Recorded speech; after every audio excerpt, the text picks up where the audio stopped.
8 days after my daughter's wedding, her new husband laid a loan guarantee on my kitchen table and said, "One signature protects Lauren's future. Refusing proves you never trusted her." I did not touch his pen. I looked past the polished numbers, the architectural drawings, and the promise of a 90-day repayment until my eyes stopped on a name printed beneath the collateral section, Blue Heron Holdings LLC.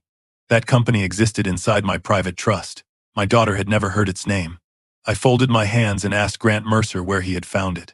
He smiled too quickly and closed the folder as though the paper had exposed him instead of me. Before he left, he warned that Lauren might soon have to decide whether I was still capable of managing my own affairs. My name is Walter Hale, and I was 69 years old when my family learned that an old man's silence can hide more than weakness. Stay with me, because that signature was only the beginning. To understand why Grant came to my house, I have to return to 6 months before the wedding.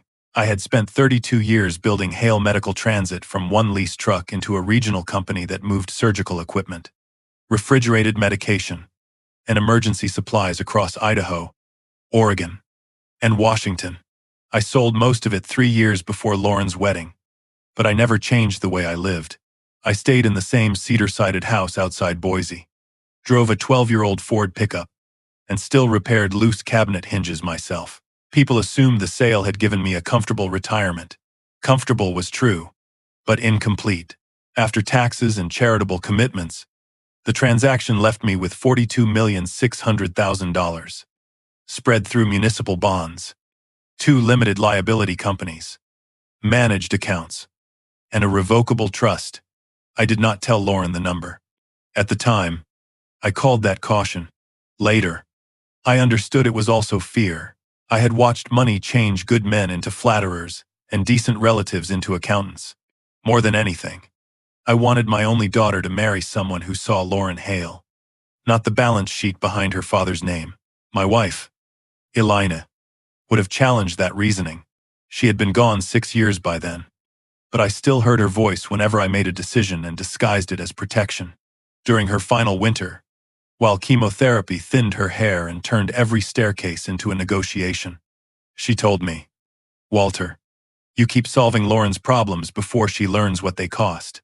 Lauren was 29 then, though Elaine was referring to a pattern that began much earlier.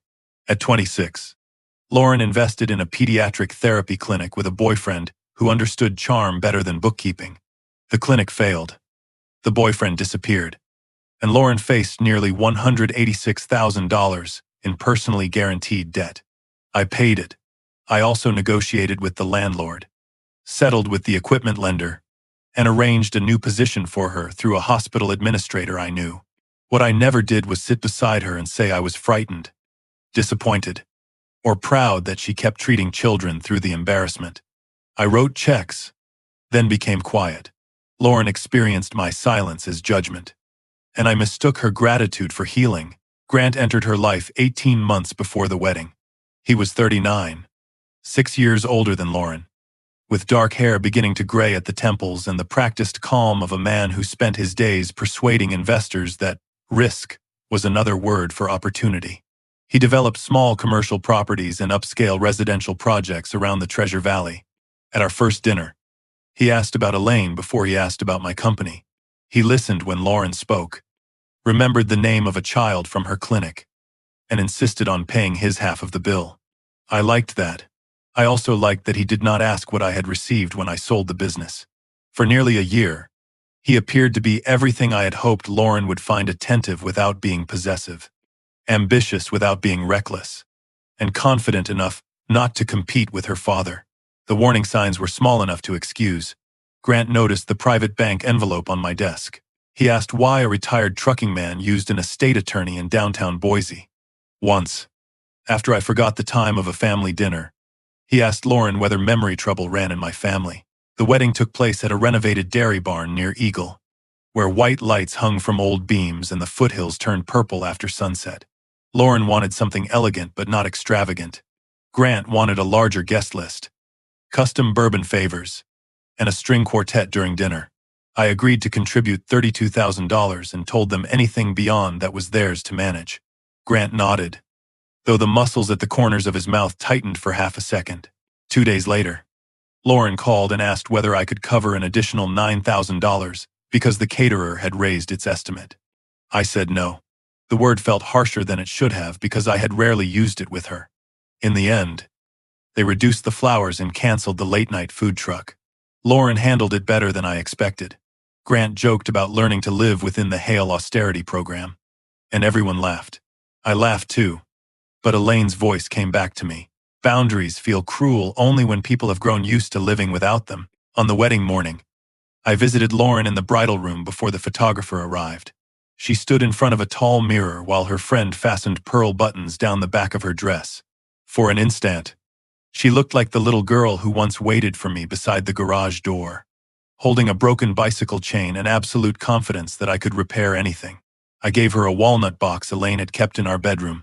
Inside was a letter from her mother and a cashier's check for $25,000. Use it for the honeymoon, a home, or leave it untouched. I said, no condescend. Lauren pressed the box to her chest and cried. Grant arrived minutes later. When she showed him the check, disappointment crossed his face so briefly that I almost convinced myself I imagined it. Then he kissed her forehead and said it was more than generous. During the ceremony, he spoke his vows clearly. When he promised that family would always matter more than money, he looked directly at me. At the reception, I noticed Grant speaking near the bar with a broad-shouldered man named Derek Shaw. Grant had introduced Derek as an old college friend who now arranged private financing. Their conversation stopped when I approached. Derek shook my hand and said, Grant tells me you built one hell of an operation. I told him I had been lucky to hire people smarter than I was. He smiled and replied, luck usually leaves paperwork. It was an odd sentence, but the band started and Lauren pulled me toward the dance floor before I could consider it. During our father-daughter dance, she rested her head against my shoulder and whispered, I know you're not sure about him yet. I told her certainty was a luxury fathers rarely received. She said Grant made her feel trusted, something she had not felt in years. The words struck deeper than she intended. I wanted to defend myself, to list every sacrifice, every bill paid, every night spent driving through snow to keep the company alive. Instead, I said, then make sure you give each other reasons to keep that trust. After the wedding, Lauren and Grant spent 5 days at a resort near Lake Tahoe. She sent photographs of the water, their breakfast balcony, and Grant pretending to lose money at a blackjack table. On the 6th day, she called to say they were driving home. Her voice sounded tired but happy. She thanked me again for the walnut box and said she had read Elaine's letter 3 times. She did not mention the check. On the 8th morning, I was in the garage replacing a cracked belt on my lawn tractor when a silver Range Rover came up the driveway. Grant stepped out wearing a navy jacket, open-collared shirt, and shoes too clean for February slush. He carried a leather portfolio. Lauren doesn't know I'm here, he said after I opened the door.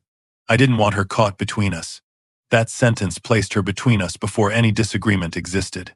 I invited him into the kitchen anyway. Elaine had taught me that a man reveals more while seated at your table than while standing on your porch. Grant declined coffee and opened the portfolio. The first page showed a rendering of stone houses overlooking an artificial pond. He called the project Cielo Ridge, 62 luxury homes on land near Meridian. According to him, the senior lender had approved construction financing. Buyers were already interested, and a short-term bridge loan would allow him to close before a competing developer stepped in. He needed a personal guarantor with substantial liquid assets. The exposure is $2.4 million, he said, tapping the page with one finger. But only for 90 days. Realistically, your signature will never cost you $1. I asked why his existing investors were not signing. He said they had reached concentration limits. I asked whether the land was under contract. He said the seller required confidentiality. I asked to see an appraisal. His jaw shifted. Walter, this isn't a boardroom interrogation. I'm asking you as family. I told him family was the reason financial questions required better answers, not fewer. His tone changed without rising. Lauren has spent her whole life believing she needs permission from you. I'm trying to build something that belongs to us. I said Lauren had a profession, an income, and $25,000 that belonged entirely to her. Grant leaned back and studied me. You and I both know 25,000 is symbolic. The word hung between us. I asked what he believed it symbolized. He said it symbolized the version of myself I wanted Lauren to see: modest, careful, almost ordinary. Then he turned to a section labeled Proposed Guarantor Assets and slid it across the table. That was where I saw Blue Heron Holdings LLC. For years, Blue Heron had quietly held interests in 3 medical office buildings and a warehouse complex outside Nampa. Its name appeared in the asset schedule attached to my trust, not on anything mailed to my house. I kept my expression steady. In business, silence had often made impatient men fill rooms with information they later wished they had kept. Where did you get this? I asked. Grant glanced at the name, as if noticing it for the first time. Lauren mentioned it. I told him Lauren did not know it existed. He gave a small shrug. Maybe she saw it somewhere. The point is, you have the capacity. I asked whether Derek Shaw had prepared the document. Grant closed the portfolio halfway. Derek helped structure the request. I stood and carried my untouched coffee to the sink. Behind me, Grant said the loan could create generational security for Lauren. I replied that any man requesting $2.4 million should arrive with audited statements, complete disclosures, and his wife beside him. Grant said Lauren would become emotional because money between us had never been simple. That was true, and hearing it used by him made the truth feel contaminated. I turned around and said, I am not signing this today, tomorrow, or after you improve the presentation. Take it off my table. Grant did not move immediately. He looked toward the hallway leading to my office. Then show me what you're protecting. Let me review the real documents, and maybe we can find a structure you understand. The familiarity of the suggestion chilled me more than the amount he had requested. I stepped between him and the hallway. My office is private. He smiled, but the politeness had gone out of it. Private from me, or from your daughter. I opened the front door. Grant gathered the portfolio slowly, keeping his eyes on me. At the threshold, he said, you had that heart episode 2 years ago. You forget appointments. You change your mind and call it judgment. Someday soon, Lauren may have to decide whether letting you control everything is still responsible. I did not answer. He walked to his vehicle, placed the portfolio carefully on the passenger seat, and drove away without looking back. Only after the Range Rover disappeared did I realize he had never asked whether my health was good. He had spoken as if an answer had already been prepared. I locked the door and went to my office. The room still carried traces of Elaine, her brass reading lamp, a photograph of the Oregon coast, and the cedar scent of the old document cabinet she chose when we first wrote our wills. The floor safe showed no damage.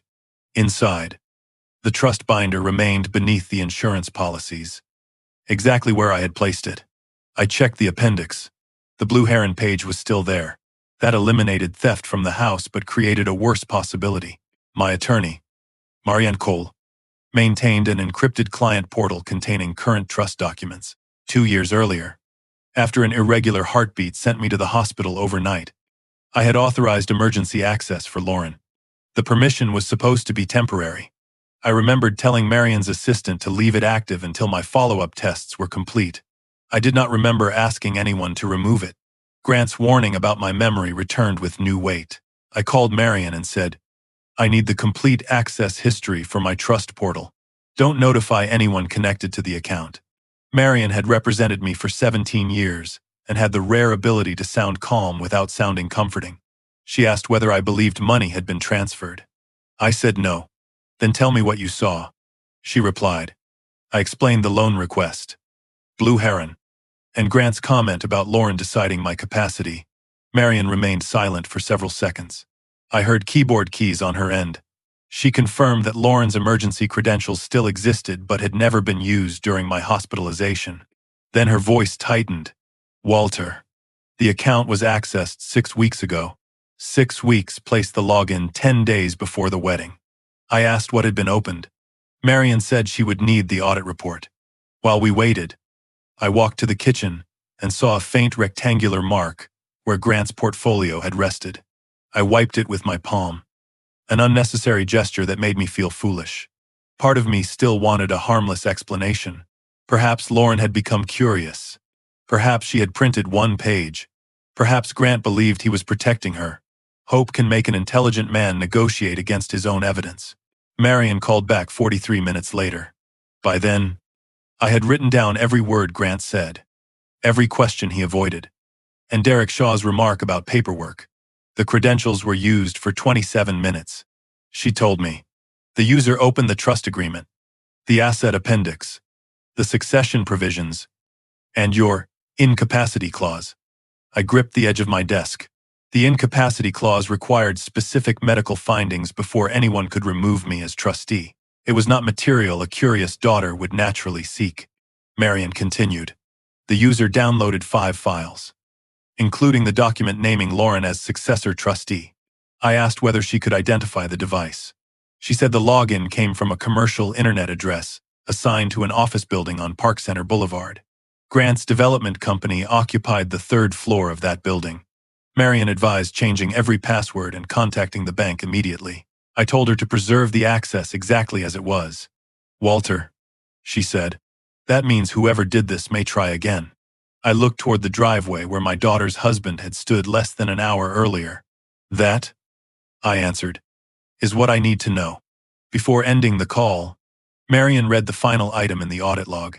The user had not merely downloaded my financial schedule, he had spent 9 minutes on the section explaining how I could be declared unable to manage the trust, who could request medical evaluations, and when Lauren would assume temporary control. Grant had come asking for a signature. But 6 weeks earlier, someone in his office had already studied how to make my signature irrelevant. I sat alone beneath Elaine's brass lamp, listening to the clock in the hallway mark each second. My first instinct was to call Lauren and demand an explanation. My second was to drive to Grant's office and place the audit report on his desk. Both reactions would tell him what I knew before I understood how far he had gone. So I locked the trust binder back inside the safe, photographed every page he had shown me from memory, and wrote one sentence at the top of a clean legal pad. Do not confront a man until you know what he believes he has already won. Then I called Marion again and asked her to help me find out. I called Lauren the next morning and asked her to meet me for breakfast at Mill Creek Diner, the place where Elaine used to order pancakes whenever she wanted serious news delivered gently. I did not mention Grant, the trust portal, or the loan. Lauren arrived in navy scrubs with her hair pulled into a loose knot. Looking tired from her first week back at the clinic, she kissed my cheek, studied my face, and said, "You sound strange on the phone. Are you feeling okay?" The question might have been ordinary before Grant stood in my kitchen, but now it felt rehearsed by someone else. I told her my heart was fine and asked whether she had ever shared access to my estate documents. Her fork stopped above her eggs. She said she had once saved my emergency login in a password app after my hospital stay. Grant and I share the account now, she added, but he wouldn't go looking through your files. I told her someone had. 6 weeks earlier. From his office, Lauren's expression changed in stages: surprise, confusion, then anger directed not at Grant but at me. You had his internet address checked? She asked. I explained that the portal kept an automatic audit log and that 5 documents had been downloaded, including the section describing how I could be removed as trustee if I lost capacity. She pushed her plate away. Maybe he was trying to understand what happens to me if something happens to you. I asked why he had not spoken to either of us. She said Grant knew money made me defensive. I reminded her he had arrived alone, requesting a $2.4 million guarantee. That was when she looked toward the window and admitted she knew about the visit. Grant had told her afterward, framing it as an attempt to protect their future. He said you humiliated him, she said quietly. He said you treated him like a stranger asking for charity. I replied that a guarantor had a right to questions. Lauren said, a father shouldn't need an audit before helping his daughter. I asked whether she had told Grant about Blue Heron Holdings. She shook her head, then hesitated long enough to tell me the first answer had not been complete. A few months earlier, she had noticed a private bank envelope on my desk and asked why a retired business owner needed a wealth management division. I had laughed it off and changed the subject. Later, she told Grant I was probably wealthier than I pretended to be. I didn't know names or amounts. She said, I just told him you were hiding something. The word hiding landed harder than I expected because it was accurate. I said there was a difference between privacy and deception. Lauren folded her arms. I've always decided where that line is. Dad, you paid my clinic debt, then never let me forget I needed saving. I told her I had never mentioned the debt afterward. Exactly. She replied, you didn't have to. You went quiet every time I made a decision you didn't approve of. For the first time, I understood that my silence had been louder in her memory than any lecture. I took out a printed copy of the portal log, placed it between us, and pointed to the files Grant's office had accessed. Lauren read the titles but did not pick up the paper. She said Grant sometimes worked late and shared office space with other developers, so the address did not prove he personally downloaded anything. I asked whether Derek Shaw had access to Grant's office. She said she did not know. Then she accused me of building a case because I had never wanted her to marry Grant. That was untrue. But not completely. I had liked him until I saw his disappointment over the wedding check and heard his questions about my health. I said, I want you married to a man who doesn't study how to declare your father incompetent before the honeymoon. Lauren flinched. Several people at nearby tables glanced over. Though I had not raised my voice, she stood, left cash beside her untouched coffee, and said, You're turning one bad decision into proof he's some kind of predator. I answered, Then ask him why he made it. She left without saying goodbye. Grant called before noon. His voice was controlled, almost sympathetic. Lauren came home crying. He said, You frightened her. I replied that she had a right to know her husband accessed my legal records. Grant admitted using the portal but said Lauren had given him the credentials and had asked him to help understand her future. He claimed he downloaded the incapacity provisions because every responsible family should know what happens during a medical emergency. I asked why he had used the information to prepare a loan request without my permission. Because you refuse honest conversations. He said, You make everyone guess, then punish them for guessing wrong. I told him that did not explain Blue Heron appearing as proposed collateral. He said Derek had assembled the package from publicly available filings, and the trust page merely confirmed what they already suspected. Then he added, You forget things. Welter, maybe you told Lauren more than you remember. The insult was delivered softly, designed to sound like concern. I wrote the sentence down while he was still speaking. That afternoon, Marion and I reviewed every institution connected to the trust. We disabled Lauren's old emergency access, created new credentials, and placed verbal verification requirements on all transfer requests. Marion wanted to send Grant a formal cease and desist letter. I refused for the moment. A letter would tell him which records we could trace and which institutions were watching. Instead, we notified the portal vendor to preserve the original access data, including device identifiers and download timestamps. Marion leaned back in her chair and said, You realize caution can become paralysis. I told her confrontation could become instruction. If Grant had entered my files only to pressure me into one loan, he might retreat when challenged. If he wanted something larger, I needed him confident enough to continue. Marion did not like it, but she understood. Before I left, she advised me to schedule a full medical examination, not because I doubt you, she said, but because Grant introduced capacity into the conversation. From now on, every forgotten appointment will be treated as evidence. I booked the examination before reaching the parking garage. The first consequence appeared 2 days later. A relationship manager from Western Summit Private Bank called about a request for information concerning Blue Heron Holdings. The caller had identified himself as an authorized representative of a future beneficiary and asked about lending restrictions, liquidity, and transfer conditions. The bank had released nothing, but the request was detailed enough to trigger internal review. I asked for the date. It had been submitted 3 weeks before the wedding. When I asked for the caller's name, the manager said privacy rules prevented her from sharing the recording without counsel. Though the notes referenced Mercer Development, I informed Marion, who sent a preservation notice immediately. By evening, a property management partner postponed the refinancing of a medical office building because someone had told his lender the trust might face a family control dispute. That delay would not ruin me, but it could cost several $100,000 if rates moved. Grant's actions were no longer confined to my kitchen table. He had started creating uncertainty around assets he did not own.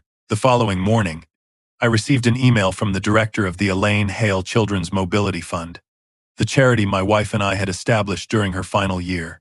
The board had heard concerns about my health and asked whether I wanted to step back temporarily from approving grants. The wording was polite enough to hurt. I called the director, a decent woman named Rebecca Lynn, and asked where she had heard the rumor. She hesitated before saying a donor had been told I was experiencing episodes of confusion and that my family was preparing to intervene. I assured her I remained capable and offered an independent medical statement once available. After the call, I sat in Elaine's old chair and stared at the foundation letterhead. Grant had found the one place where reputation mattered more to me than business. A delayed property deal was an inconvenience. Doubt, attached to Elaine's name, felt like vandalism.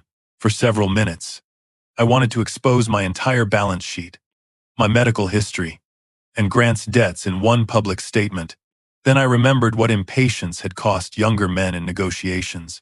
Anger was information, not strategy. I called Nolan Price, a forensic accountant who had once uncovered a purchasing manager stealing from Hale Medical Transit through padded fuel invoices. Nolan was 62, thin as a fence post, and incapable of sounding impressed by anyone. I asked him to examine Grant's companies using lawful public records, lender filings, court dockets, liens, and whatever financial information Grant had voluntarily provided during past developments.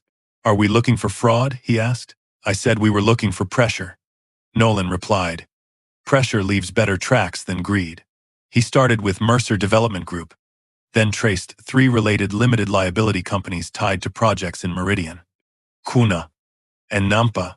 Within 48 hours, he found overlapping collateral, overdue contractor claims, and 2 private loans recorded against the same parcel through different entities. None proved a crime by themselves, but together they showed a man moving obligations between companies to prevent anyone from seeing the whole picture. Nolan estimated Grant's visible liabilities exceeded $2 million before counting personal guarantees. "He isn't expanding," Nolan said. "He's stacking furniture against a door." My medical evaluation took place at St. Luke's with a physician who had never treated me.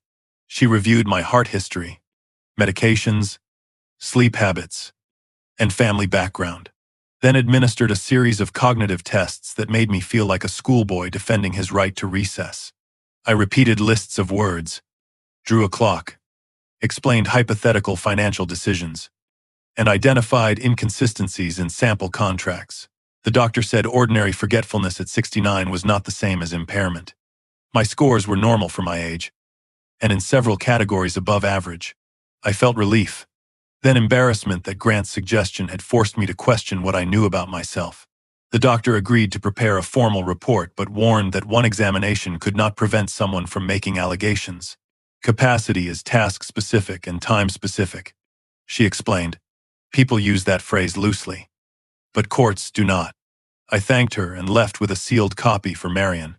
I did not tell Lauren. I wanted to show her immediately. Yet some stubborn part of me resented having to prove my mind to my own child. Lauren did not answer my calls for 3 days. When she finally came to the house, Grant waited in the Range Rover at the curb. She stood in the entryway instead of removing her coat. "Did you contact his lenders?" she asked. I said no. She told me Grant believed rumors about his project had started after our breakfast. I asked why a healthy project would be damaged by questions. She said every development relied on confidence and accused me of trying to destroy his career rather than admitting I had judged him. I showed her the bank's note about Mercer Development requesting information before the wedding. She barely glanced at it. "Grant told you he was preparing for our future," she said. "You keep treating preparation like theft."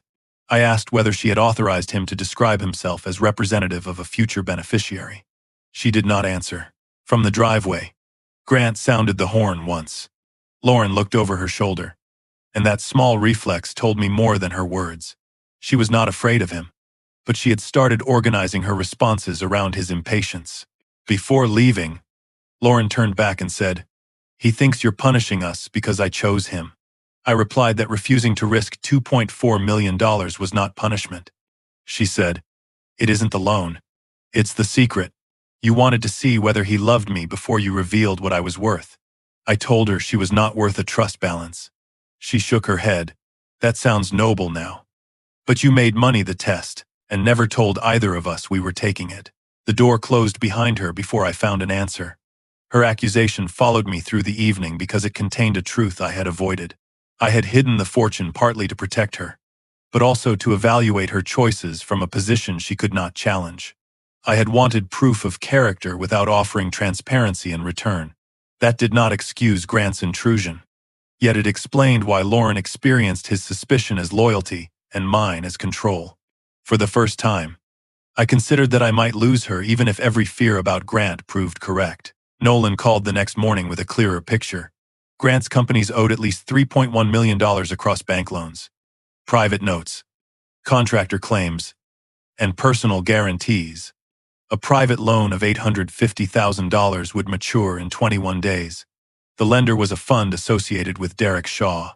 If Grant failed to refinance, Derek could seize voting rights in the Meridian project and force the sale of other pledged assets. The Cielo Ridge proposal Grant had brought me was not an opportunity waiting for capital. It was a rescue package designed to move my balance sheet between Grant and a closing door. Nolan also found that Grant had recently paid $18,500 to a consulting company owned by Dr. Seven, Calvin Ross, a geriatric specialist in Boise. The payment description read, "Family Capacity Review." I asked whether Ross had ever treated Lauren or Grant. Nolan found no indication. He advised me not to assume the payment concerned me. Then he added, "But men drowning in debt rarely spend $18,000 studying someone else's aging unless they expect a return." Marion searched her firm's correspondence archive while I drove downtown. When I reached her office, she had printed an email sent 3 weeks before the wedding from Dr. Ross's consulting address. It asked general questions about the process for determining whether the creator of a revocable trust had become unable to manage complex financial affairs. The doctor claimed he was advising a concerned family member and wanted to know how many medical opinions were required, whether a successor trustee could request evaluations, and whether temporary control could be imposed before a full court hearing. Marion's staff had responded with only general public information and had not identified my trust. Attached to the doctor's email was a 2-page summary titled "Observed Cognitive Incidents." It described me forgetting a dinner reservation, asking Lauren twice about a clinic fundraiser, misplacing my truck keys, and changing my mind about replacing the roof. Ordinary events had been arranged like symptoms. Some details were inaccurate, but others could only have come from Lauren or someone listening to her. At the bottom of the second page, one sentence had been underlined. Subject displays increasing secrecy regarding finances and reacts with hostility when family members request transparency. I read it twice. Grant had not merely searched my records and asked for money. Before he married my daughter, someone had begun creating a narrative in which privacy became paranoia, caution became confusion, and disagreement became incapacity. Marion watched me carefully and asked what I wanted to do. I said I wanted the original email metadata, proof of Grant's payment to Ross, and every public filing connected to his debts. She warned that Lauren might have participated in gathering the incidents, even if she did not understand their purpose. I folded the summary and placed it beside the portal audit. The two documents fit together too neatly to dismiss. One showed that Grant had studied how control of my trust could change. The other showed he had paid a doctor to ask how that change might be triggered. I looked at Marion and said, "This was never one desperate loan." She answered, "No, it was preparation." The incapacity clause in my trust was only 4 pages long, but I read it until the words lost their shape. 2 independent physicians had to certify that I could no longer understand or manage significant financial decisions. If that happened, Lauren would temporarily replace me as trustee. She could pay bills, preserve investments, and act during an emergency. But any major distribution required approval from an independent trust advisor. Grant had downloaded the first portion of the agreement, yet the portal log showed no access to the separate amendment naming that advisor. He knew Lauren could step into my chair, but he did not know the chair came with another pair of hands on it. That mistake explained his confidence. He believed that if I could be declared incapable, Lauren would control everything. Then he would only have to control Lauren. The thought sickened me because it transformed his courtship, his careful questions, and even his concern about my heart into parts of a financial strategy. Still, I needed to know whether my daughter understood what she had helped him build. I asked Lauren to meet me at the house without Grant. She refused twice before agreeing. And when she arrived, she kept her purse over her shoulder as though she expected to leave quickly. I placed the payment to Dr. Ross, the portal audit, and the observed cognitive incidents summary on the dining table. She read the doctor's name first, then the list of incidents. The color left her face. "Where did you get this?" she whispered. I told her Grant's company had paid the doctor $18,500 before the wedding. Lauren shook her head and said Grant had mentioned consulting someone about my health, but only because he thought I might need a medical advocate. I pointed to the questions about removing a trustee. "This is not advocacy," I said. "This is a map." She insisted Grant was scared after my heart episode. I reminded her that he had never visited me in the hospital and had begun studying my trust before he became my son-in-law. She stared down at the papers, but she still did not say she believed me. I asked where the list of incidents came from. Lauren's fingers tightened around the strap of her purse. She admitted she had told Grant about the forgotten dinner, the misplaced keys, and the roof estimate. "I was venting," she said. "He kept telling me to write things down so I wouldn't second-guess myself." I asked whether she had sent him dates. She said she had forwarded text messages and calendar screenshots because Grant wanted to help her prepare for a conversation with me. "What conversation?" I asked. Her eyes filled, though her voice hardened. "The one you never let us have. What happens if you get sick? What happens to the company money? What happens to me?" I told her. The business had been sold, and the trust was designed to protect her. She laughed once, without humor. "Protect me from what?" "Knowing my own life," she said. I had treated information like a reward for obedience.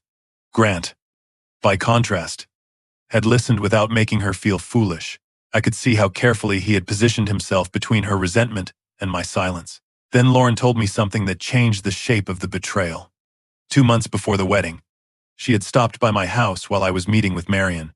I had left a quarterly report partly visible beneath a newspaper.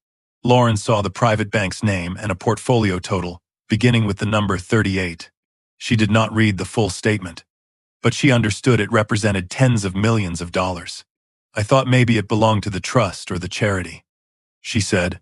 "Then I realized you had been pretending." I told her I had never claimed to be poor. She replied, "You let me believe you had enough to retire and not much more." That evening, she asked Grant whether a father had the right to hide that kind of wealth from his only child. Grant told her secrecy was a form of control. He said people who concealed money often concealed declining judgment too.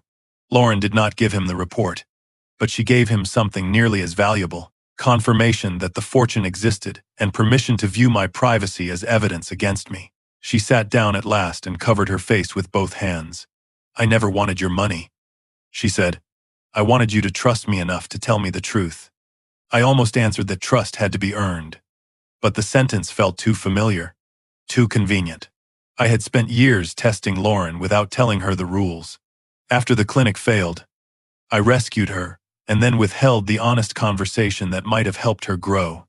When Grant appeared, he offered the language I had denied her. He called her capable, included her in his plans, and treated every grievance as proof that she deserved more. I had left an emotional debt, and he had refinanced it for his own benefit. None of that excused Lauren's carelessness. She had shared private details, handed over access, and defended a man who used her words against me. But I could no longer pretend the entire danger had entered our family from outside. Grant found cracks I had spent years creating, then widened them until my daughter could no longer tell whether he was protecting her or using her. I showed Lauren the clause requiring 2 physicians and explained that Grant's plan could not work as easily as he believed. She looked at me sharply. "Plan? You're acting like you know exactly what he intends." I said I knew what he had researched, paid for, and attempted to finance. Intent was the space between those facts, and I was running out of generous explanations. Lauren asked whether I wanted her to confront him. Every instinct told me to say yes. I wanted Grant forced to explain the doctor, the files, and the bank inquiry while I watched his face. Instead, I told her not to mention our meeting. "You want me to spy on my husband?" she asked. I said no. I wanted her to stop giving him information until she knew why he had used what she had already provided. She accused me of turning her marriage into an investigation. I answered, "Your husband did that when he paid a doctor to study how I could be removed." Lauren left with copies of nothing. When the door closed, I could not tell whether she would protect me, warn him, or try to do both. Marion and Nolan met me the next morning in a conference room above the Boise River. I told them I wanted to create an opportunity Grant could not resist but could only enter by telling the truth. Marion warned that entrapment was a criminal law term and that we were not law enforcement. We could not induce illegal conduct, fabricate evidence, or deceive a court.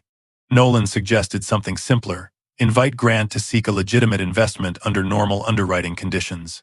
If he disclosed his debts accurately, the request would fail but reveal no misconduct. If he concealed them, the false statements would be his choice. Marion established Canyon Ridge Development LLC, a lawful special-purpose company funded with a modest amount for due diligence. It owned no land and promised no investment. We prepared a preliminary expression of interest, stating that I might consider contributing up to $3 million to a qualified real estate project, provided the sponsor supplied complete debt schedules, litigation history, collateral disclosures, and written consent from all parties whose interests might be pledged. Every requirement was ordinary. The trap was not hidden in the paperwork. It was hidden in Grant's belief that I had finally become afraid. I called Grant that evening. He answered on the second ring with the cautious politeness of a man expecting an accusation. I said the past week had made me reconsider how isolated I had become in managing my affairs. I told him I might be willing to examine an investment rather than a personal guarantee. He remained silent long enough to disguise his relief. Then he said, "That's all I wanted, a serious conversation." I explained that Canyon Ridge would require full underwriting and that Lauren might eventually assist me in overseeing selected assets. Grant's voice warmed immediately. He said bringing her into the process would reduce tension and give me peace of mind. I asked him to prepare updated financial statements within 5 days. He agreed before asking what medical information I planned to provide to the family. I pretended not to understand. He said Lauren worried about my stress and memory. I replied that perhaps I had been carrying too much alone. Grant told me, admitting that was a sign of strength. When the call ended, Marion, who had listened with my permission, said, "He thinks you're folding." I looked at Elaine's photograph and answered, "Then he will rush." The documents arrived 2 days later. Grant declared personal liabilities of $740,000. No pending judgments, no undisclosed guarantees, and no related party loans requiring repayment within 12 months. Nolan compared the statement with the records he had collected and found more than $2 million missing. Grant also valued the Meridian land as though zoning approval had been granted. Though county records showed the application remained incomplete, most revealing was a letter stating that Lauren approved the use of her anticipated beneficial interest as secondary support for the investment. Her electronic signature appeared at the bottom. I called her from Marion's office and asked whether she had authorized such a letter. She said Grant had shown her a general household financial plan, but she had never agreed to pledge an inheritance and had never seen Canyon Ridge's name. Marion forwarded the document to a digital forensics specialist, who preserved its metadata without altering the original file. The signature had been applied from a computer registered to Grant's office on a morning when Lauren's clinic records showed her treating patients across town. The evidence was strong, but not yet enough to tell us whether Grant had forged her consent or reused permission she had carelessly granted elsewhere. Lauren came to Marion's office after work, still wearing scrubs beneath her coat. We showed her the letter on a large monitor. She stared at the signature and said, "That looks exactly like mine." Marion asked whether she used electronic signature software. Lauren said Grant had once sent her a link to sign tax documents for their joint account. She had clicked through several pages without reading every attachment. The admission frustrated me, and I asked how she could sign financial documents she did not understand. Lauren turned on me. "Because my husband told me they were routine, and I was trying not to treat him the way you treat everyone." The words struck their target. I wanted to tell her caution was not cruelty, but Marion interrupted and said blame could wait. She asked Lauren to preserve her phone, email, and password manager history. Lauren agreed, then asked whether we intended to report Grant. I said I intended to learn the truth first. She looked at me with a mixture of relief and suspicion. You already decided what the truth is, she said. You're just waiting for enough paper to punish him. Grant did not wait for us to finish. The next afternoon, a process server arrived while I was trimming dead branches near the back fence. He handed me a petition requesting the appointment of a temporary financial conservator and emergency restrictions on my ability to move trust assets. The filing described me as increasingly secretive, impulsive, and hostile toward family involvement. Attached was a sworn statement signed by Lauren.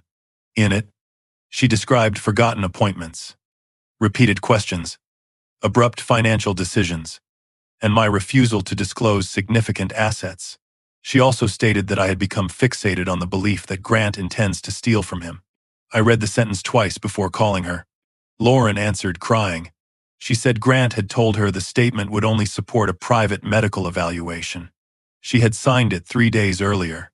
Before seeing the Canyon Ridge letter, I didn't know he would file it, she said. I asked whether she had read the final document.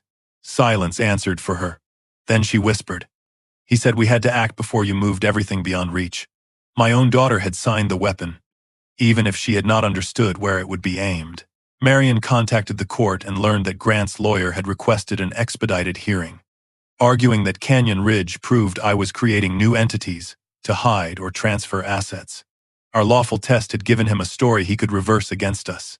The judge declined to appoint a conservator without hearing from me, but issued a temporary preservation notice discouraging extraordinary transfers until the matter could be reviewed. The notice was not a finding of incapacity. Yet institutions treat uncertainty like smoke in a crowded theater. Western Summit froze 2 operating accounts connected to pending property transactions until its legal department could determine the scope of the order. A charitable grant for mobility equipment was delayed. The purchaser of 1 medical office interest postponed closing. Within hours, decisions I had made competently for decades required explanations to strangers who now saw my age before they saw my record. Grant had not taken control, but he had made control expensive. Nolan reminded me the freeze was temporary.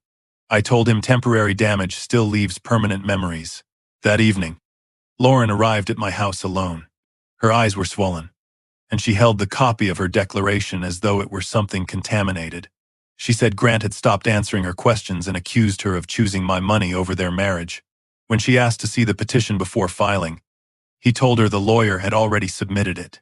I thought he was protecting you from yourself, she said. Now I don't know whether he was protecting me from you, or protecting himself from both of us. I wanted to comfort her, but anger stood between us. I asked why she had signed anything describing me as mentally unstable without speaking to me. She answered, because every time I speak to you, you make me feel 12 years old. I told her being made to feel young was not the same as being forced to act carelessly. She flinched, and I regretted the sentence immediately. We were both telling the truth in ways designed to wound before either of us could repair it. Headlights swept across the front windows. A second process server stepped onto the porch and delivered the formal hearing notice. The proceeding was scheduled for 9 days later, in Ada County. Grant requested temporary authority for Lauren, supervised by a professional fiduciary, to prevent me from dissipating family assets. The phrase family assets was underlined in his attorney's brief, as though marriage had converted my life's work into property he could help administer. Lauren read the page over my shoulder and whispered, he told me this would never go to court. I folded the notice and placed it beside the portal audit, the doctor's invoice, the false financial statement, and the disputed signature. For the first time, the documents formed a complete path. Grant had identified the fortune, studied the succession clause, collected incidents, hired a doctor, pressured Lauren, and used my response as proof of instability. Yet the court would not see a path unless we presented it properly. It would see an old man with secrets and a daughter claiming concern. I looked at Lauren and said, from this moment forward, do not sign anything you have not read. Then I called Marion and told her we had 9 days to prove that my family's concern had been manufactured before it became my legal reality. The 9 days before the hearing taught me that panic has a schedule. It wakes before dawn, reviews every possible loss, and whispers that immediate action is the same as intelligent action. Marion kept me from obeying it. We filed my independent cognitive evaluation, requested the source materials behind Dr. Found, Ross's consultation, and notified the court that Lauren disputed how her declaration had been used. We did not ask to cancel the hearing. Marion said Grant expected me to fight every step because resistance supported his portrait of a frightened old man clinging to control. Instead, I called him and said I wanted to settle the family dispute privately. I'm tired, Grant. I told him, maybe I have been carrying more than I should. He paused, then softened his voice. Admitting that doesn't make you weak. I said I was considering naming Lauren as a co-manager for selected assets and investing $3 million through Canyon Ridge if he withdrew the conservatorship request.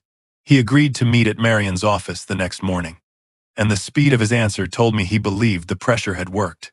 Grant arrived wearing a charcoal suit and carrying the same leather portfolio he had brought to my kitchen. Lauren came separately and sat at the far end of the conference table, her wedding ring turning slowly beneath her thumb. Marion explained that any investment required complete disclosure, verification of liabilities, and independent review. Grant nodded as if he were indulging ordinary formalities. I deliberately asked him to repeat the interest rate twice. I misplaced my glasses beside my legal pad and spent several seconds looking for them before Marion slid them toward me. Grant watched every hesitation. The concern on his face was almost tender. Walter, no one is trying to take your independence, he said. We're trying to build support around you. I thanked him for his patience and told him I was ready to simplify things. Lauren looked at me sharply, unsure whether I was acting or surrendering. Grant, however, relaxed. He opened his portfolio and said the Meridian project could absorb $3 million immediately. Before Marion finished describing the disclosure requirements, he promised to deliver every document within 24 hours. The package arrived that evening. Grant swore that his personal and corporate liabilities totaled $740,000. He reported no pending judgments, no undisclosed guarantees, and no debt maturing within 12 months. He valued the Meridian land at $4.8 million, even though the zoning approval remained incomplete, and Derek Shaw's fund held enforcement rights over the controlling entity.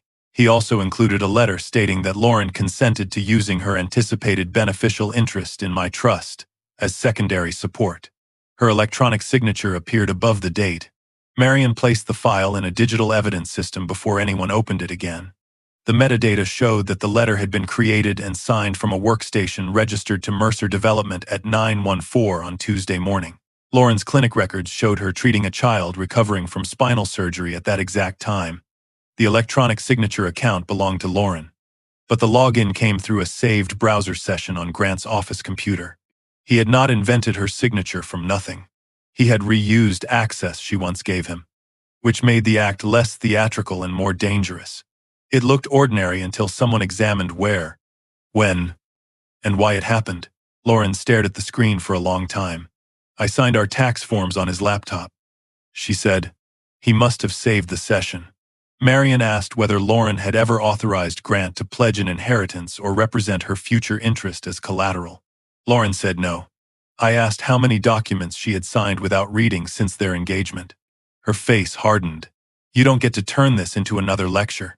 I said I was trying to understand the exposure. She replied that every question from me carried a verdict inside it. The anger I had been containing escaped before I could shape it. Then perhaps you should stop handing loaded documents to men you barely question. Lauren rose so abruptly that her chair struck the wall. He is my husband, she said. And you still think every mistake proves I'm incompetent. I told her that if she continued defending him, she would have no role in managing my trust. The room went silent. Marion closed her eyes for half a second. Lauren looked at me as though I had confirmed the worst thing Grant ever said. There it is, she whispered. Obey you, or lose the money. She left before I could take the sentence back.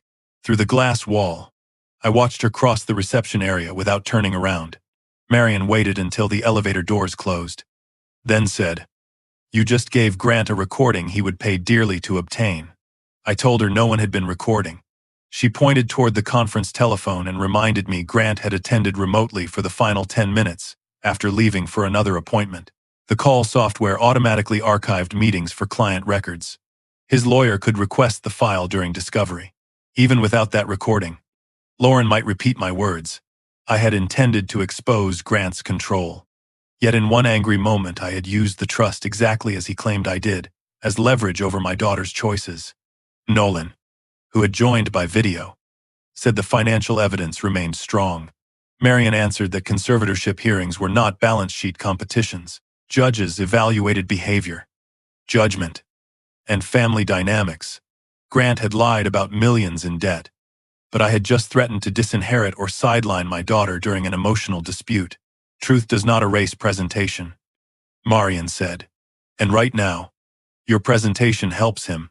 That night, I wrote Lauren an apology by hand. I did not explain the trust, defend my caution, or attach conditions. I wrote that threatening her financial future was wrong, even if I believed her decisions endangered both of us. I admitted I had spent years using money to end difficult conversations and silence to avoid emotional ones. I told her she did not have to forgive me before the hearing, and that my apology would remain true even if she chose Grant. I drove to her apartment but did not go upstairs. Grant's Range Rover was parked outside. I left the envelope with the night receptionist and returned home. At 2 a.m, Lauren sent one text. I read it. I need time. It was not reconciliation, but it was the first message between us that did not contain evidence, accusation, or money. I placed the phone beside Elaine's photograph and remembered how often she had asked me to speak before a crisis. Not during one. I had always believed practical men repaired damage through action. Some damage required the humility to stop controlling what happened next. Grant learned Canyon Ridge was a test the following morning. I never discovered whether Derek recognized the company's thin capitalization or whether Grant searched the filing history himself. He called Lauren first, then sent a letter through his attorney accusing me of creating a sham investment to induce false statements and manufacture conflict within the marriage. He attached the conference recording. The clip began with my warning that Lauren would have no role in the trust if she defended him, and ended before my later apology. Grant distributed the letter to Western Summit, the professional fiduciary named in the court petition, and 2 investors connected to Blue Heron Properties. His narrative was simple. I had become obsessed with proving my son-in-law was a thief, created an artificial transaction, pressured my daughter to turn against her husband, and threatened her inheritance when she resisted. The facts were distorted but not invented. Canyon Ridge was real, yet it had been designed to test disclosure. I had threatened Lauren. The more accurately Grant selected pieces of the truth, the more convincing the lie became. By noon, the bank extended its restrictions pending the hearing. The fallout spread beyond accounts. Rebecca Lynn called from the Elaine Hale Children's Mobility Fund and said the board had voted to remove me temporarily as chair of the annual benefit. She sounded ashamed. But the charity could not risk donors believing its financial oversight depended on a man whose competence was under judicial review. The benefit had been Elaine's favorite event. We had planned to fund specialized wheelchairs for 17 children that year. I told Rebecca the grants should continue without my name attached. After the call, I took Elaine's old event binder from the shelf and found one of her handwritten notes. Walter will try to pay for every problem. Make him stay in the room instead. I sat there longer than I care to admit. Grant had found a way to damage the one institution I could not dismiss as business. Yet I also knew I had helped him. Had I spoken honestly to Lauren years earlier, he could not have turned every private boundary into proof of manipulation. A man can be victimized and still be responsible for the doors he left unlocked. Nolan's final report arrived that afternoon.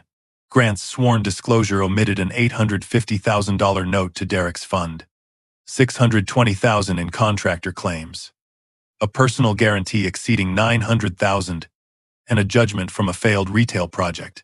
More importantly, 2 entities had pledged overlapping rights in the same Meridian parcel. Nolan cautioned that the structure might reflect careless drafting rather than intentional fraud. But either explanation made Grant unfit for a $3 million investment. Marion issued a formal notice terminating due diligence and preserving all materials. We also informed Grant that Lauren's disputed signature would be raised at the hearing. He responded by claiming she had given him broad authorization to handle household financial matters. His confidence depended on keeping Lauren beside him. If she confirmed his version, the signature became a marital misunderstanding. If she denied it under oath, his credibility could collapse. I did not ask her what she intended to say. Marion insisted that any pressure from me would strengthen Grant's claim that I controlled her. For once, protecting Lauren required me to leave her decision entirely outside my reach. 2 days before the hearing, Lauren appeared at my door carrying an overnight bag and a cardboard box. I stepped aside without asking questions. She placed the box on the kitchen table. Inside were bank statements, a tablet, and copies of joint account records. Grant had changed the password on their household banking and transferred $46,000 their combined savings, including most of my wedding gift into Mercer Development's operating account. When Lauren confronted him, he said the transfer was temporary and necessary to save the Meridian closing. She demanded that he return it. Grant replied that married people did not need permission to protect shared assets. Those were his exact words. She said, "Shared assets." The phrase had appeared repeatedly in his filings about my trust. Lauren looked smaller than she had at the wedding, but there was something steadier in her face. She said Grant accused her of betraying him by speaking to Marion and told her that without his project, they would lose everything. When she asked what everything meant, he finally admitted that most of his companies were close to default. He still denied planning to control my trust. I offered Lauren the guest room. She said she would stay with a coworker instead. "I'm not moving from one man's protection into another's," she told me. The sentence hurt, but I respected it. Marion arranged for a family law attorney to explain Lauren's rights regarding the transferred savings. I offered to pay the legal fees. Lauren said she would accept only a loan documented in writing. 6 months earlier, I would have insisted on covering everything. This time, I agreed. Before she left, she gave Marion permission to image the tablet and examine the password manager history, signature account, and communications related to Dr. Ross. She did not give me access to her private messages. "This is evidence," she said, "not an invitation into my marriage." I told her I understood. Then I asked whether she had received my apology. She nodded. "I believe you meant it," she said. "That doesn't fix what you said." I answered that an apology was not a receipt for forgiveness. For the first time in weeks, she looked at me without immediately preparing a defense. The device examination confirmed the signature session had remained active on Grant's office browser after Lauren signed tax documents months earlier. It also showed that Grant had exported several of her messages about my forgetfulness into a folder titled WH Capacity. Lauren had never seen the folder. There were no dramatic confessions, only organization screenshots, dates, financial questions, notes about my heart condition, and reminders to contact Dr. Ross. The absence of a written master plan made the evidence more believable. Grant had behaved like a businessman, developing an opportunity one step at a time. He gathered information, tested access, created leverage, and adjusted when I resisted. Marion warned that we still could not prove every intention he held. We did not need to. The hearing concerned my capacity and whether emergency control was justified. The objective facts showed I understood my affairs. While Grant had concealed debt and manipulated source material, we prepared exhibits limited to what mattered: the portal audit, the doctor's payment, my medical evaluation, Grant's false disclosure, Lauren's signature metadata, and the joint account transfer. Grant made one final attempt to regain control of Lauren. He arrived at her coworker's house the night before the hearing and waited on the sidewalk. Lauren later told me he did not shout or threaten her. He apologized for moving the savings, said he had been terrified of losing the business, and admitted that the pressure from Derek had made him reckless. He claimed he studied my trust because he believed my secrecy would eventually leave Lauren unprepared. "Your father will forgive you because you're his daughter," he told her. "My lenders won't forgive me because I'm someone who failed."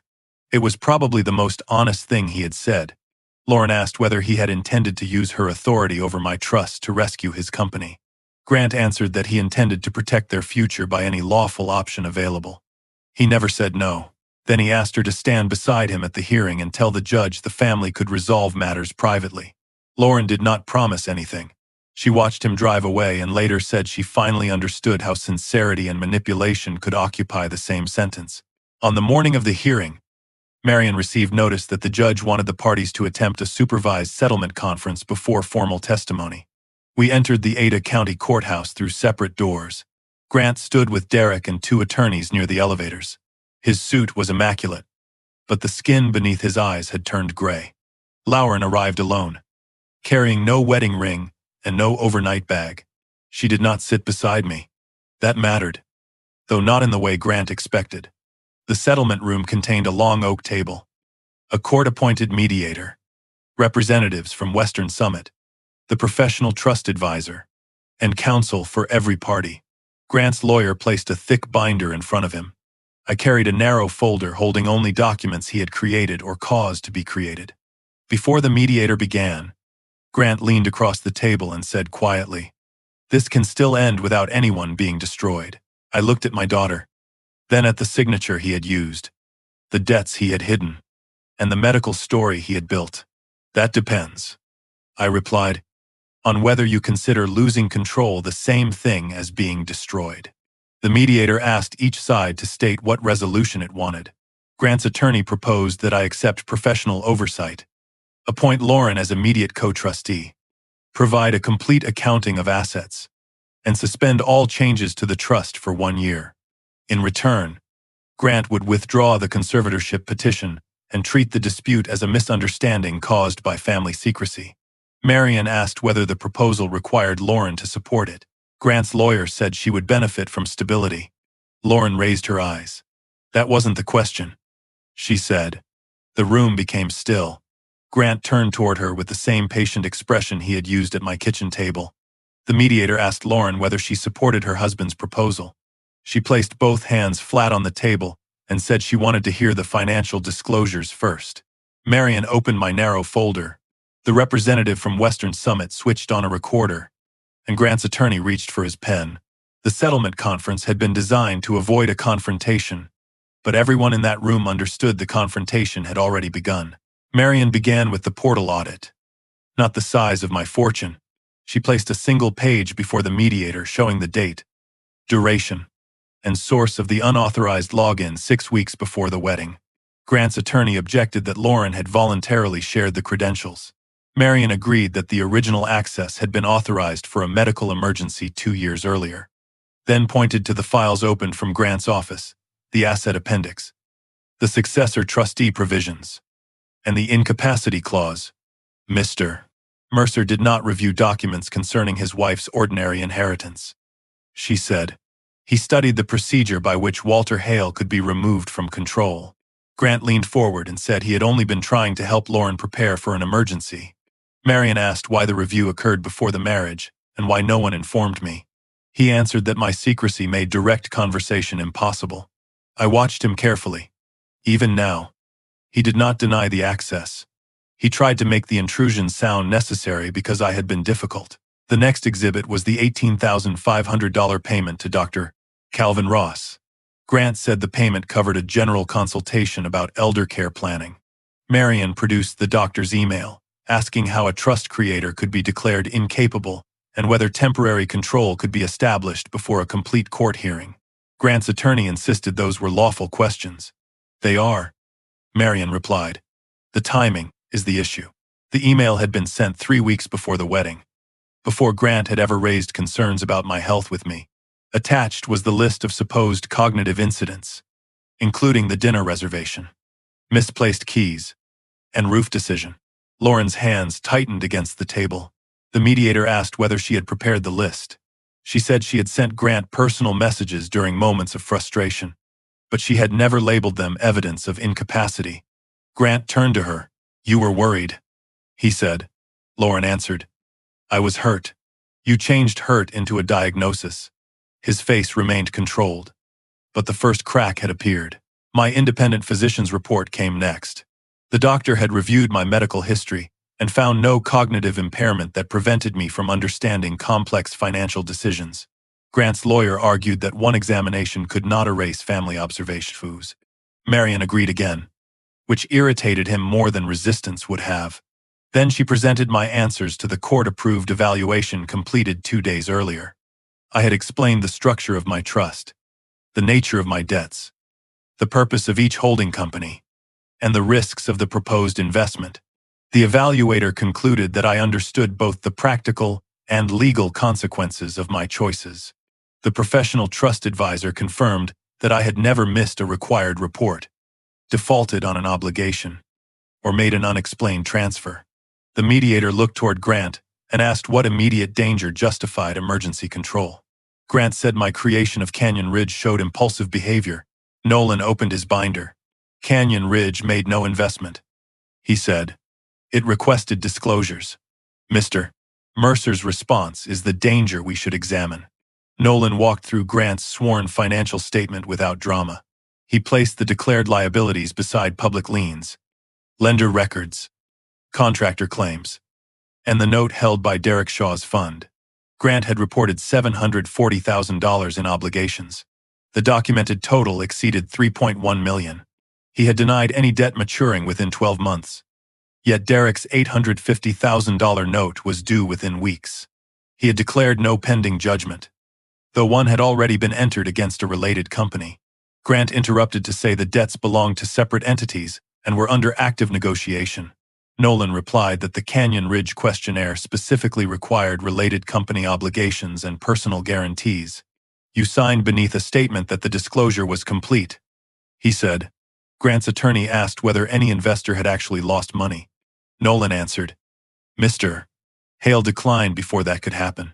Derek shifted in his chair for the first time. Until then, he had looked like Grant's ally. Now he was reading the exhibits as a lender, discovering that the borrower had told different stories to different rooms. Marion then displayed the letter, claiming Lauren had approved the use of her anticipated beneficial interest as secondary support for the investment. Grant said his wife had granted him broad permission to manage household financial matters. Lauren asked to speak before Marion could respond. The mediator warned that she was represented separately and could consult her attorney. Lauren said she understood. She looked directly at Grant and said, I authorized you to file our taxes and manage our joint bills. I did not authorize you to pledge an inheritance I did not own. The digital specialist's report showed her signature account had remained active on Grant's office computer after the tax filing. The Canyon Ridge letter had been created and signed while Lauren was treating patients across town. Grant argued that he believed her earlier consent covered the document. Lauren asked why he had never sent her a copy. He said he was under pressure and expected to explain after the financing closed. You expected the money to make the explanation easier, she replied. Grant lowered his eyes, and the answer he did not give settled over the table. The joint savings transfer destroyed the last part of his defense. Western Summit confirmed that $46,000 had been moved from Lauren and Grant's household account into Mercer Development after she objected to further investment. Grant said the funds were marital property and had been used to preserve the company that supported them. Lauren's attorney explained that the legal classification of the money would be addressed separately, but the transfer mattered because it showed a pattern. Grant treated access as authority, silence as consent, and family relationships as collateral. He had done it with Lauren's banking password, her electronic signature, her private messages, and my trust records. Grant looked at me and said, You taught her money was power long before I met her. The sentence was cruel because part of it was true. I answered, Yes, and you taught her that love was permission. For once, he had no polished reply. I did not feel triumphant. I felt ashamed that two men who claimed to protect Lauren had both expected her to live inside systems we controlled. The mediator called for a recess. In the hallway, Grant approached Lauren while our attorneys stood nearby. He did not ask her to forgive him. He asked her to remember the life they had planned.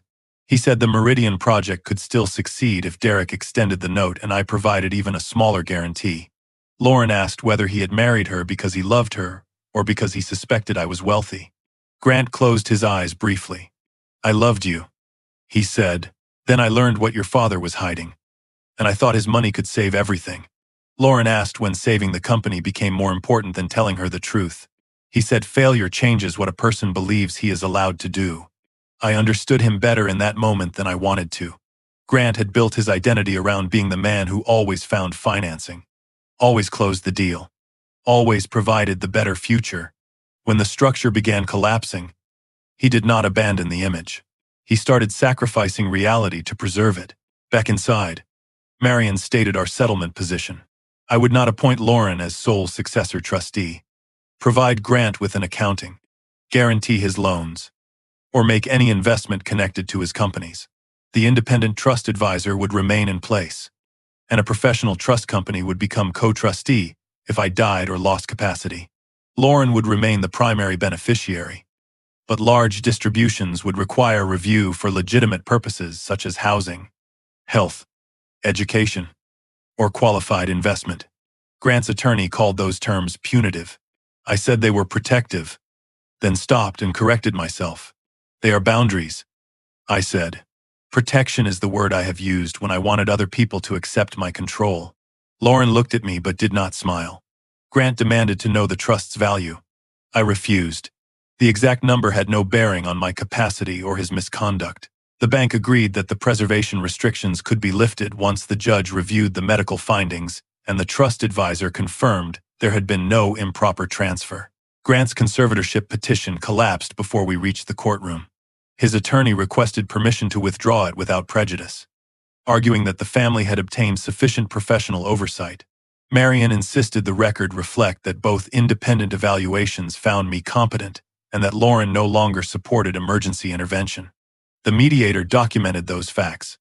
Western Summit lifted the freeze on my operating accounts that afternoon. Though the delayed property transaction required new terms and cost me more than $200,000, the charity board invited me to resume my role after reviewing the medical reports. I declined the chairmanship for the remainder of the year and asked Rebecca Lynn to lead the benefit. I attended without speaking from the stage. 17 children still received their mobility equipment. Watching them move through the ballroom in chairs purchased through Elaine's fund reminded me that vindication was not the same as purpose. Grant had damaged my reputation, but I did not need every room to announce that I had been right. The consequences for Grant came through the institutions he had tried to manipulate. Derek's fund demanded an independent audit after learning that the Meridian parcel had been represented differently to multiple creditors. Contractors accelerated their claims. A bank suspended further advances, and 2 investors withdrew from Cielo Ridge. Nolan warned me not to describe those events as punishment. They were the predictable result of lenders discovering undisclosed obligations. The disputed signature and financial statements were referred by the attorneys to the appropriate authorities. But there was no dramatic arrest outside the courthouse. Investigations move on calendars that do not care about storytelling. Grant's companies entered restructuring, and he sold his Range Rover within a month. He later claimed through counsel that all errors arose from desperate but good faith efforts to save his business. Perhaps he believed that a man can call a lie temporary if he expects success to erase it. Success did not come, and the explanations remained after the projects were gone. Lauren filed for legal separation 3 days after the hearing and for divorce several weeks later. She did not ask my permission. She also did not ask me to finance everything. Marion referred her to a family law attorney with no connection to my trust, and Lauren accepted a documented loan for the initial retainer. She repaid the first installment 2 months later, even though I told her there was no hurry. Grant tried to reconcile. He sent letters admitting the transfer and the concealed debts, but he continued to describe the trust access as concern for her future. Lauren said that was why she could not return. He regretted the consequences more clearly than he understood the violation. Their divorce did not become a public war. Lauren received her share of the remaining joint funds and left Grant to resolve his companies without her name or credit. She grieved him honestly. Love does not disappear the moment evidence becomes organized. Some evenings she called me and said nothing for several minutes. I learned not to fill the silence with solutions. I amended the trust exactly as I had told the mediator. Lauren remained my primary beneficiary, but she would never face the burden or temptation of controlling everything alone. A professional institution would serve beside her, and the independent advisor would review major distributions. I also created a written education process so she could understand the assets without needing to inherit them first. During our first formal meeting, I disclosed the approximate size of the estate.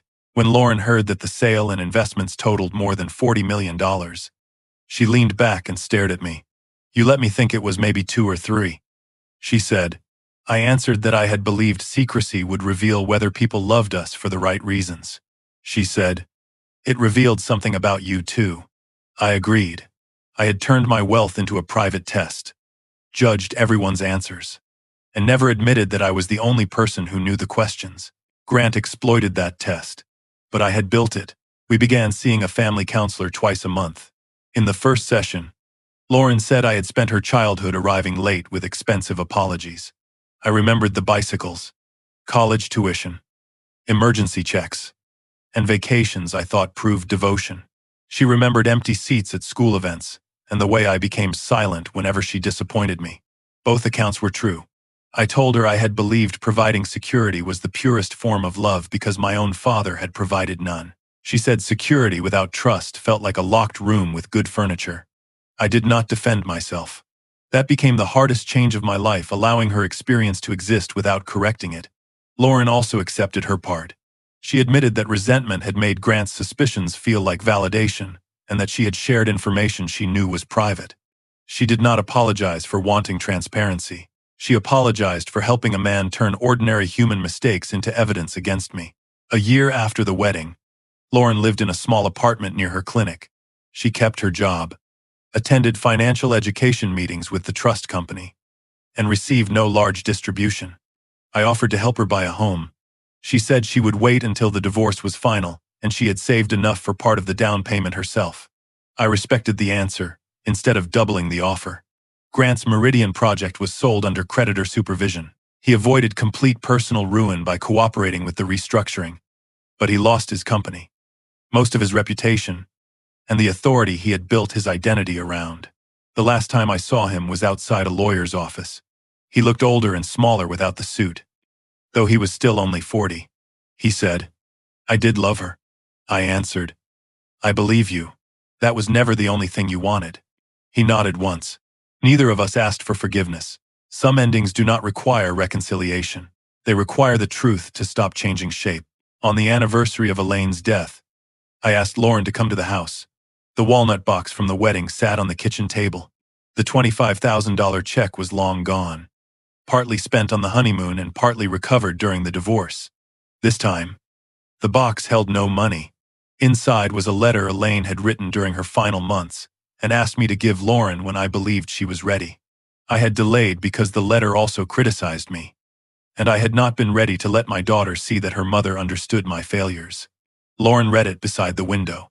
Elaine wrote that families rarely break because one person stops loving another. They break because everyone begins using silence to make the others guess what love should have said plainly. Lauren cried. I sat beside her without reaching for a checkbook, a legal document, or a solution. After a while, she rested her head against my shoulder, just as she had during the wedding dance. I still live in the cedar-sided house outside Boise. I still drive the old Ford, though now Lauren knows I could replace it without noticing the cost. Hiding my fortune helped expose what Grant intended, but it also nearly cost me the daughter I claimed I was protecting. I won back control of my trust. Yet control was never the thing I truly feared losing. It was the belief that Lauren loved me without calculation, and that I had loved her without conditions. Neither belief was as simple as I wanted. We had both made choices from old wounds and called them loyalty. The difference was that we finally stopped asking money to speak for us. These days, when Lauren wants to know something, I answer, unless there is a lawful reason not to. When I worry about one of her decisions, I tell her why without threatening to rescue or punish her.